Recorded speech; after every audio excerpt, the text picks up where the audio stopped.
We're going to start on the other streams. Yep, we're back on the other streams. You're good. We're back. We're live. Okay. For those of you that saw us go away for a brief period, we're back. Hardware problems, apparently. And we're going to continue the discussion with the Robo Lawyers. So let me start at the beginning here. The headline here was Robo Lawyers are as good as humans, say researchers. Quicker, cheaper, and almost as accurate as humans, Robo Lawyers are set to disrupt the legal industry. So back in February 2023, the international law firm of Allen and Overy gave its lawyers access to an AI chatbot to help them draft contracts. Almost immediately, this AI system began saving the company's 3,500 lawyers in the region 2 hours per week. Later in the year, the company announced an AI system capable of contract negotiations, saving up to 7 hours per negotiation. But what is less clear is just how significant these savings really are. In particular, how does the work of a large language model stack up against the work of a junior lawyer in a standard task such as drafting or reviewing a contract? So here we go, AI versus human. Now we get the answer of sorts thanks to the work of Lauren Martin and colleagues at the AI Center of Excellence at the legal tech company Onnit. Martin and company have directly compared the work of junior lawyers with large language models and say that the machines significantly outperform their human counterparts. Large language models, LLMs, stand poised to disrupt the legal industry as a result, enhancing accessibility and efficiency of legal services. The team came to this conclusion by asking senior lawyers to point out important legal issues in a set of real-world procurement contracts, and then asking the LLM models and junior lawyers to evaluate the same contracts. So we're pitting one against the other at this point. They say the results were eye-opening. Large language models, AI, like Claude and GPT-4, matched or even exceeded human precision in identifying legal matters.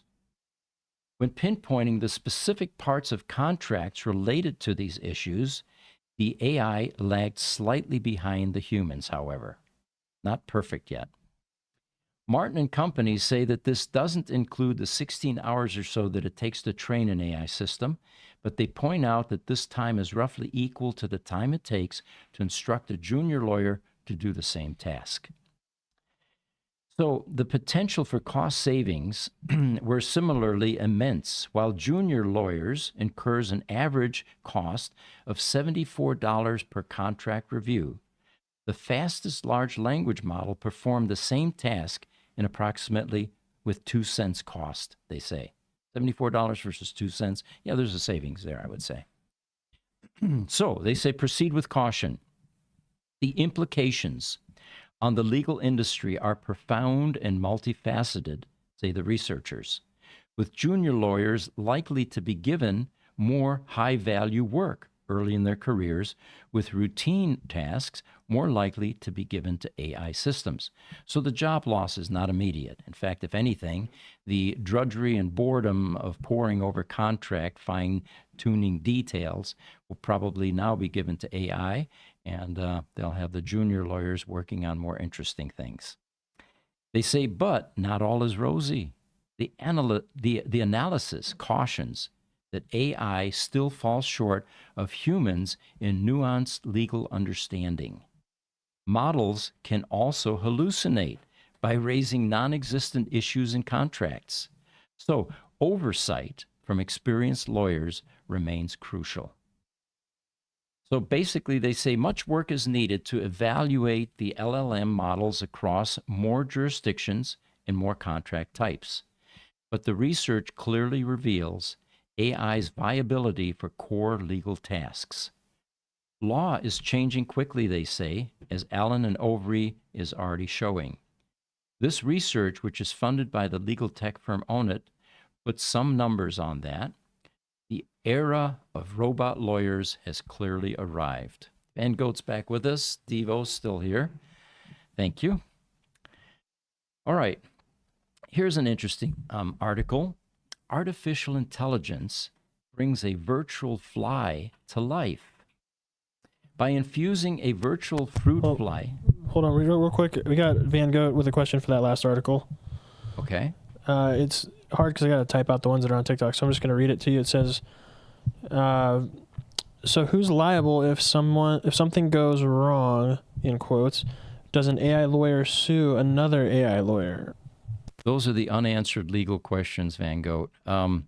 Yeah. Who's the accountability issues are yet untested, and you're right. It's a valid concern.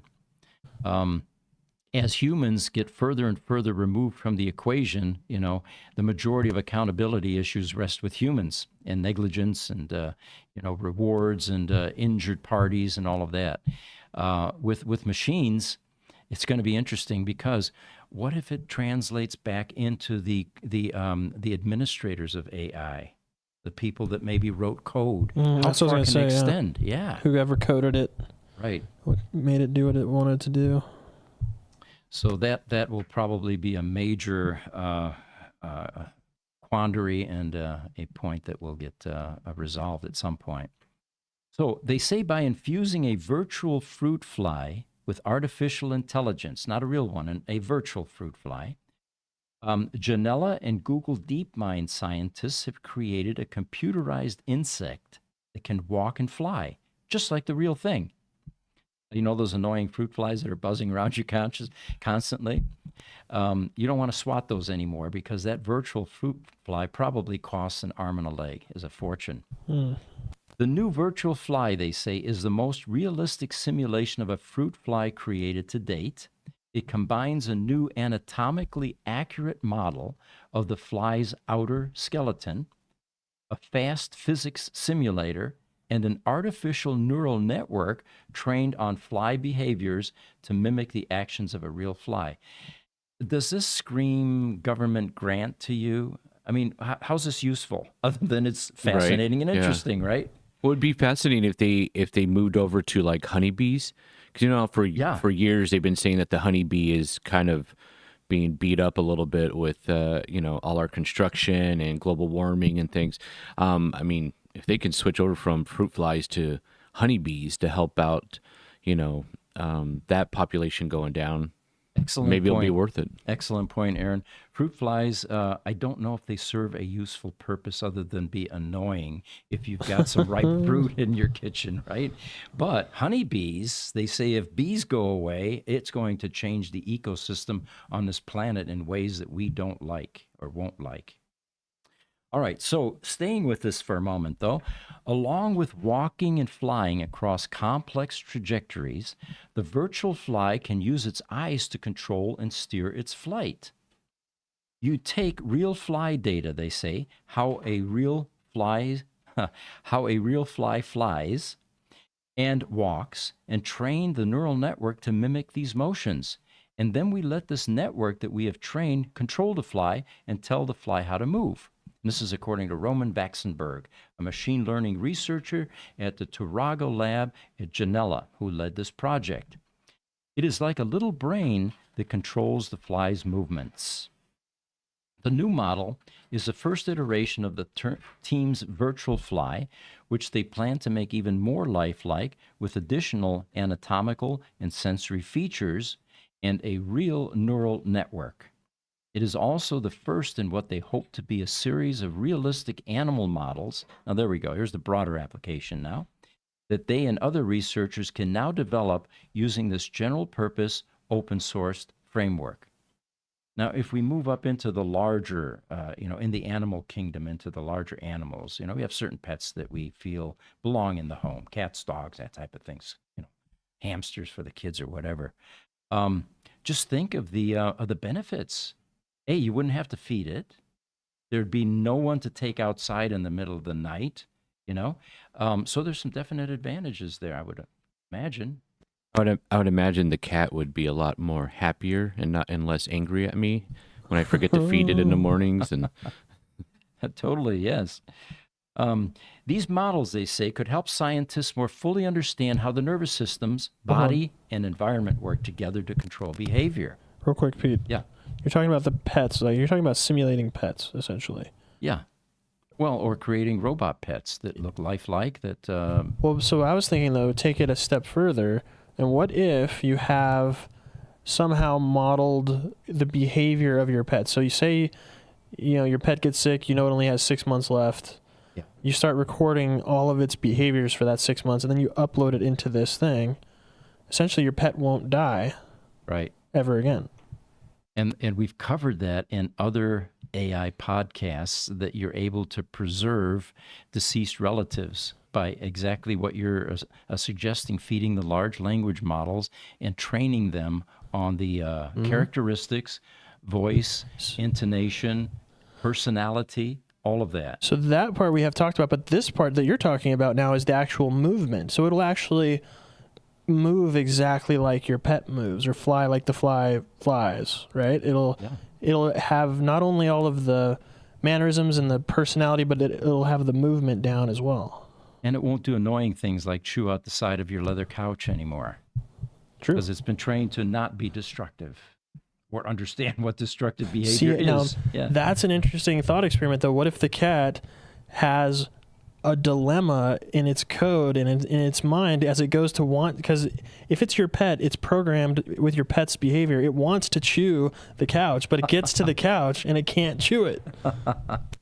Yeah, good point. We're going to have therapists then for these robo animals, and they'll probably be robot therapists. Or maybe just Alexa will be a lot smarter by then, and she'll recognize the behavior and talk to them, from her little cube. Wow. All right. A lot of rabbit holes to go down on that one. So they talk about that these models will help scientists more fully understand how the nervous system, body, and environment work to control behavior. While researchers, they say, have probed these questions with real animals in the lab for decades. Now, there's another thing. We're not going to be, abusing living organisms like animals in labs anymore. This will all be in code. Realistic virtual models will enable scientists to understand how all these components interface and how factors that can't be measured in the lab, like the force exerted on the body when flying, affect behavior. There we go. That's how Microsoft got the battery material we're talking about. It did millions of simulations. Yes. Instead of having to spend decades in the lab, they ran 1 million simulations. And then came up with some innovation. And of course, we're not done there. That is just fascinating. And I'm glad that batteries is one of the things they're looking at. Because if you think about our transportation models right now, EVs, the batteries are a large, inefficient, component of that need some innovation and some They're the biggest barrier of entry, too. That's why that range anxiety is why people don't make the switch. Right. They continue, they say, the simulation of the body can tell you how commands from the nervous system get translated into actions and behavior, and that how has to do with the same shape of the body and the physics of how the body interacts in the world. So all of that is codified in this physics simulation. All right, got a few questions here, and then we're going to talk about the next possible earth-shattering change in entertainment, music, and what AI is going to be able to do and is already doing. Highlander says, what is the best way for us to use these AI models in our daily lives without a subscription? In essence, for free. What do you recommend? Well, I mean, there are a bunch of them out there that have trials, and then you can get the free version of ChatGPT. It's just slower and dumber, to put it plainly. And despite Jesse using that description, ChatGPT 3, or is it 3.5? 3.5, yeah. Quite useful. It's infinitely better than having nothing. And I would say try that. What about image generating software? Anything free out there that you guys are aware of? I know that Midjourney is now paid, and a bunch of them have moved to paid because of the amount of compute required to do images is much higher than text. So I don't know. As new tech comes out, so just keep an eye on what new image generation tech has come out, because they usually do free trials or free for the first beta period. But from what I understand, a lot of image models are paid because of how intensive they are. Good point. In fact, as Mira pointed out, Sora, which is the text-to-video software, takes an enormous amount of energy, a lot more than the OpenAI products like ChatGPT-4 or DALL-E. Highlander makes a joke. He says, "Sounds too much like Pet Cemetery to me." Good one, Highlander. That's true. Van Goat says, "But still a great podcast." And then Highlander says, "Maybe we need fusion cars." Well, that's of course is it's on its way. Takes. Yeah. Yeah. Wolf Perfect. I think we'll have commercial fusion before we figure out perfect battery tech for sure. Mm-hmm. PYGKLB says, "Isn't an Aptera a fusion car at one remove?" The Aptera that I'm familiar with is an innovative three-wheeler design that actually incorporates solar. And you can almost liken it to fusion. I mean, it is free energy. Yeah, technically it is because it's using the output of a fusion reaction that's happening in the sun. So it is a form of harnessing the energy of fusion, but good point. It's not quite where we want to be yet. Yeah. We want to harness fusion. All right, we've got a picture to pop up here, music generator, and we try to get a sample of this, so I'm just going to have to read this one to you. But the headline on this one is, "A Chat GPT for music is here. Inside Suno, S-U-N-O, the startup changing everything." They say Suno wants everyone to be able to produce their own pro-level songs, but what does that mean for artists? What we have here is probably an AI rendition of a music generating box on wheels where you dial in what kind of music you want. Yeah, let's look at some of the detail on this in here. It's pretty crazy. Yeah. You see a record player in there? You got a tape deck right here. You got a keyboard. You got a person singing. Harmonica. You got drum set. Yeah. And a speaker emanating sound. Speaker. Yeah. Interesting. How about a record player? Yeah, turntable. Look at that. So here's how this article reads, and I love the vernacular on this. "I'm just a soul trapped in the circuitry. The voice singing those lyrics is raw and plaintive, dipping into blue notes. A lone acoustic guitar chugs behind it, punctuating the vocal phrases with tasteful runs. But there's no human behind the voice. No hands on the guitar. There is, in fact, no guitar. In the space of 15 seconds, this credible, even moving blues song was generated by the latest AI model from startup named Suno. All it took to summon it from the void was a simple text prompt, solo acoustic Mississippi Delta blues about sad AI. To be maximally precise, they say, the song is the work of two AI models in collaboration. Suno's model creates all the music itself while calling on OpenAI's ChatGPT to generate the lyrics and even a title, which is Soul of the Machine. So they go on. They say, most AI-generated art so far is at best kitsch, a la the hyper-realistic sci-fi junk, heavy on form-fitting spacesuits, and so many Mid-Journey users seem intent on generating. But Soul of the Machine feels like something different. The most powerful and unsettling AI creation I've encountered in any medium. Its very existence feels like a fissure in reality.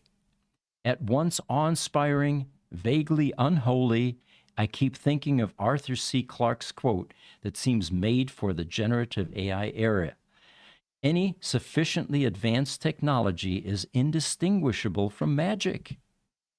A few weeks after returning from Cambridge, he says, I sent the song off to Living Color guitarist Vernon Reid, who's been outspoken about the perils and possibilities of AI music.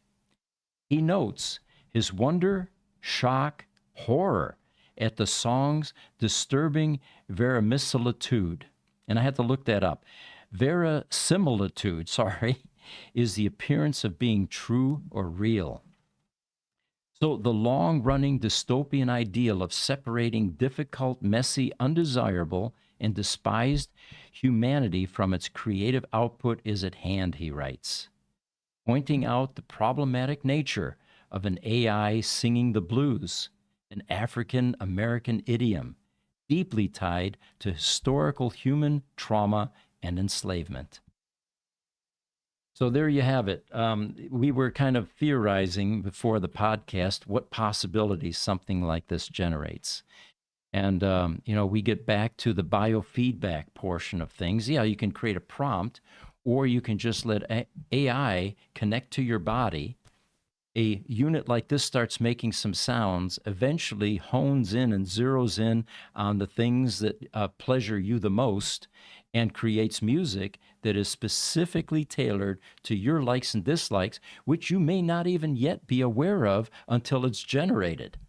It's kind of how music works if you think about it. Not necessarily the artist, although you can predict a certain type of music from the artist, but sometimes it's an artist that you don't like or aren't familiar with, and suddenly the music resonates with you. I think there's a term for that as well, and it's called fissure or something. We were going to talk about that in the last podcast. Highlander says, I'm so glad I work in the electronics field and work on robots. Somebody's got to do it. Brace yourself, Highlander. This is going to continue to expand into technologies that are just continuously awe-inspiring, and applications as well.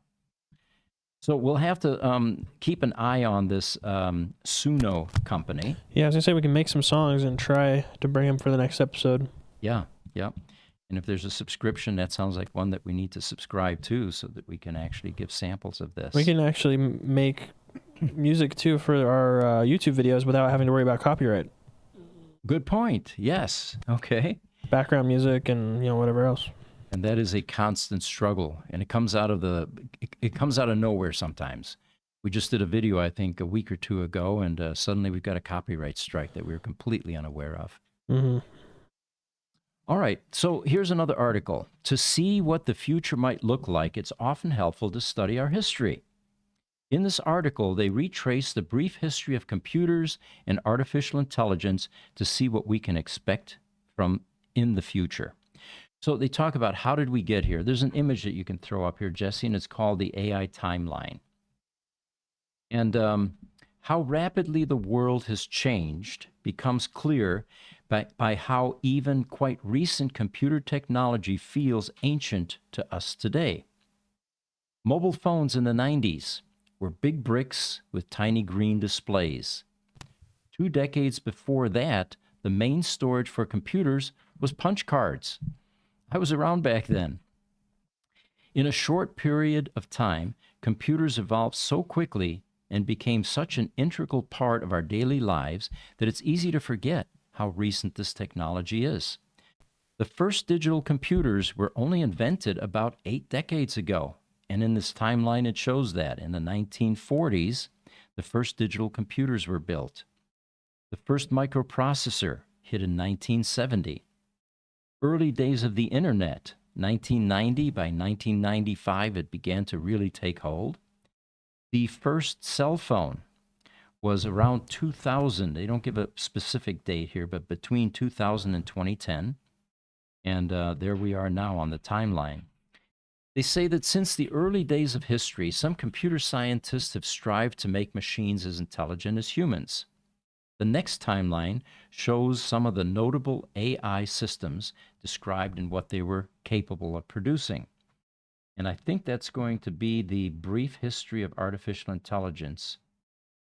And I don't know what kind of an image that is, Jesse. Let me see if I can tell you what it is.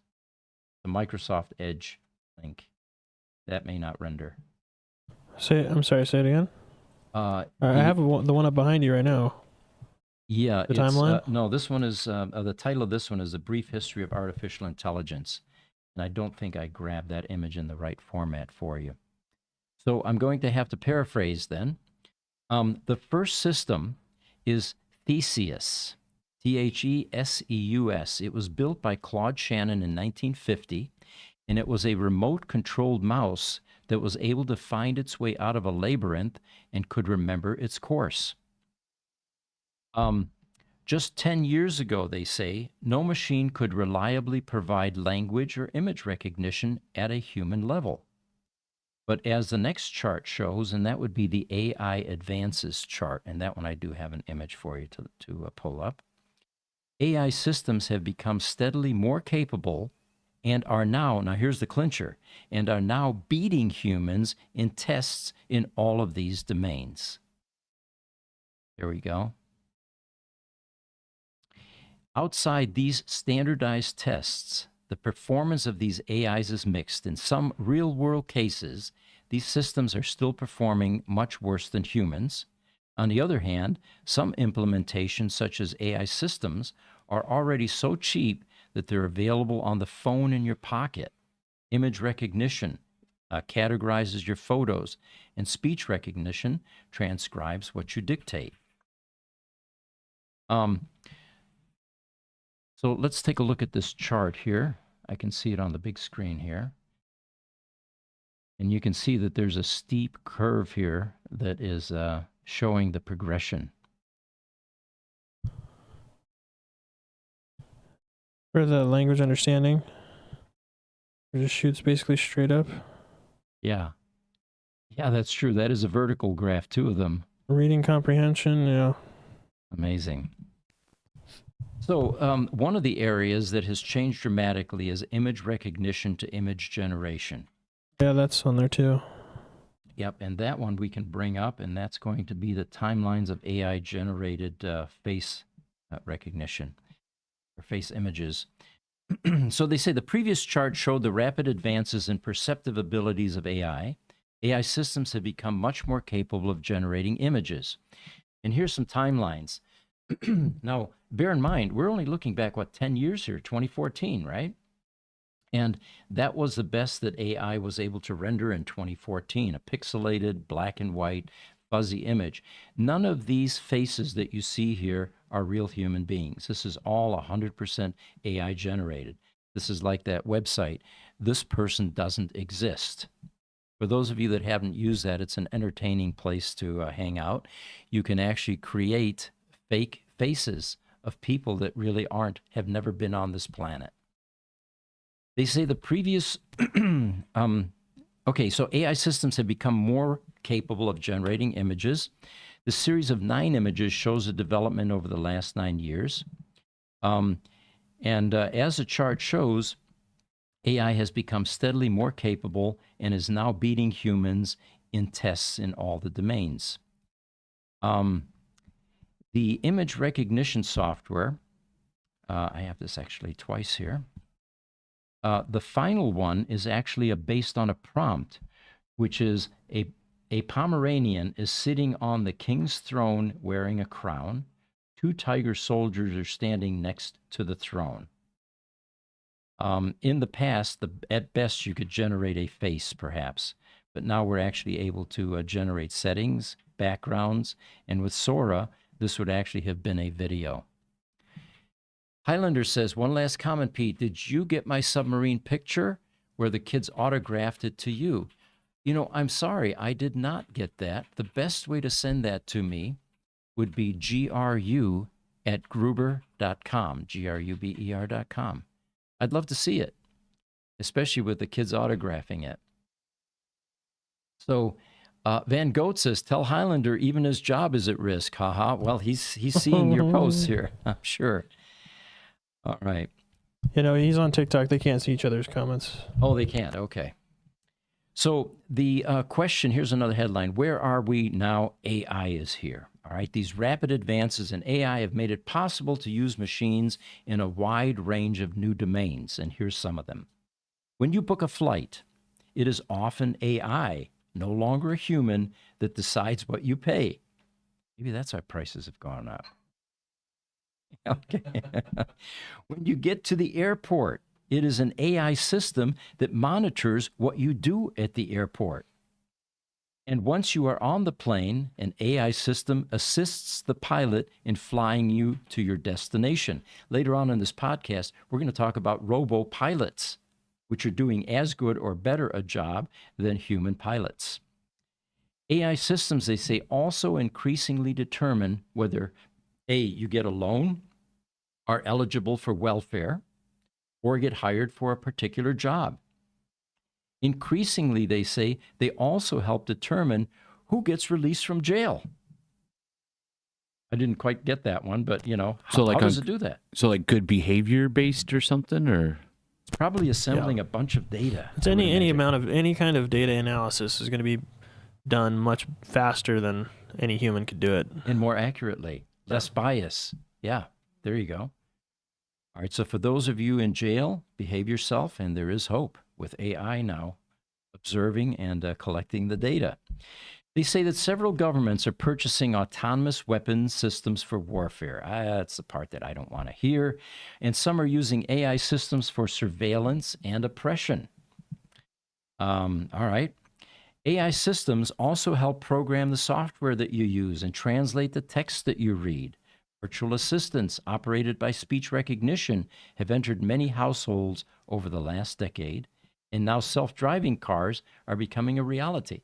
By the way, for those of you that have been watching some of our EV podcasts, we have been talking quite a bit about this new FSD released from Tesla.